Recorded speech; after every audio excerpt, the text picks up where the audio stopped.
अस्सलामुअलैकुम। वालेकुम सलाम। क्या हाल है आपका? मैं ठीक, आप सुने? अरे कहीं आप वो तो नहीं शमीर बादशाह जो प्रैंक्स करते हैं छिछोरे वाले? गंदी सी शक्ल है तेरी, गंदी सी शक्ल, फटकार वाली शक्ल है आपकी। छिछोरे वाले बड़ी मीन बात है। हाँ जी, आप छिछोरे प्रोग्राम ही तो करते, कहीं आप वो तो नहीं है? शो का नाम तो छिछोरा ही है, बस ये मेरी फितरत है कि लोगों को तंग करना, और यही मैं करता हूँ, लोगों को जलील। ये आप क्या कह रहे हैं? आपकी मतलब कि इतनी कम उम्र और आप ऐसे प्रोग्राम शुरू करते हो, अच्छे तो नहीं, आप क्या कर रहे हैं आप?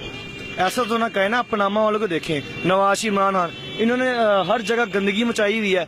जहाँ बंदा जाता है 2 घंटे बाद अफ्रीकन बन जाता है, अफ्रीकन बन जाता है। अफ्रीकन जानते हैं ना आप, काला बंदा, वो हालत हो जाती है। तो पहले आप इन लोगों को कहें कि यार ये ठीक हो, उसके बाद मैं अपनी हरकतों से बात आऊंगा, वरना नहीं मैं आऊंगा। सॉरी। ये आप क्या कह रहे हैं? आप उनको ऐसे कैसे कह सकते हैं?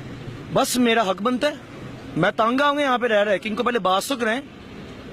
I'm done with this year. Sorry. सुने तो सही। अच्छा चले, बाकी ये सब बातें तो आप छोड़े, आप मुझे ये बताए कि आप यहाँ क्या करने आए हैं? मैं यहाँ पे अंडे वाला बर्गर खाने आया हूँ।